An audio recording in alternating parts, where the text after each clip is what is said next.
ഈശോ മിശിഹായ്ക്ക് സ്തുതിയായിരിക്കട്ടെ. ഏവർക്കും വചനവയൽ യുക്യാറ്റ് പഠനത്തിലേക്ക് ഹാർദമായ സ്വാഗതം.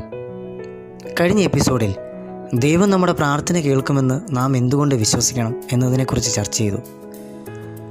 ഇന്ന് 479 ഖണ്ഡികയിൽ നാം കണ്ടുമുട്ടുന്നത് മറിയത്തെക്കുറിച്ചാണ്. മറിയം പ്രാർത്ഥിച്ച രീതിയിൽ നിന്ന് നമുക്ക് എന്താണ് പഠിക്കാൻ കഴിയുന്നത്? പ്രാർത്ഥിക്കുന്നത് എങ്ങനെയെന്ന് മറിയത്തിൽ നിന്ന് പഠിക്കുക എന്നതിൻ്റെ അർത്ഥം അവളുടെ പ്രാർത്ഥനയിൽ കൂടുക എന്നതാണ്. നിന്റെ വചനം പോലെ എന്നിൽ ഭവിക്കട്ടെ. വിശുദ്ധ ലൂക്കായുടെ സുവിശേഷം 1-ാം അധ്യായം 38-ാം വാക്യം.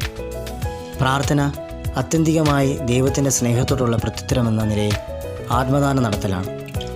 മറിയത്തെ പോലെ നമ്മൾ സമ്മതമാണെന്ന് പറഞ്ഞാൽ ദൈവത്തിന് തൻ്റെ ജീവിതം നമ്മുടെ ജീവിതത്തിൽ നയിക്കാൻ അവസരം ലഭിക്കും.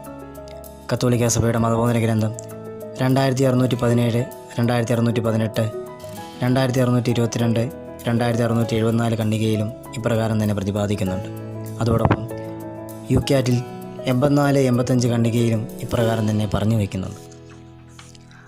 നിരീശ്വര തത്വജ്ഞാനിയായ ലുഡ്വിഗ് ഫെയർബാക്ക് ഇപ്രകാരം പറഞ്ഞു വയ്ക്കുന്നു: ദൈവമാതാവിലുള്ള വിശ്വാസം ക്ഷയിക്കുമ്പോൾ അതുപോലെ തന്നെ ദൈവപുത്രനിലും പിതാവിനുമുള്ള വിശ്വാസവും ക്ഷയിക്കും. ക്ലെയർവോയിലെ വിശുദ്ധ ബെർണാഡ് ഇപ്രകാരം പറഞ്ഞു വയ്ക്കുന്നു: മറിയത്തെ ഭക്തിയോടെ വിളിച്ചപേക്ഷിക്കുക, നിങ്ങളുടെ ആവശ്യങ്ങളിൽ അവൾ ശ്രദ്ധിക്കാതിരിക്കുകയില്ല. കാരണം അവൾ കാരുണ്യപൂർണ്ണയാണ്, യഥാർത്ഥത്തിൽ കാരുണ്യത്തിൻ്റെ അമ്മയാണ്. നമുക്ക് പ്രാർത്ഥിക്കാം. അമ്മേ മാതാവേ, അനുദിനം അമ്മയുടെ സഹായമില്ലാതെ ഞങ്ങൾക്ക് ജീവിക്കാൻ കഴിയുകയില്ല. ഞങ്ങളുടെ ആവശ്യങ്ങളിൽ അമ്മ സഹായിക്കണമേ. ഞങ്ങളുടെ പ്രാർത്ഥനകൾ അങ്ങേ തിരുക്കുമാരൻ്റെ മുമ്പിൽ അപേക്ഷിക്കണമേ. ആമീൻ.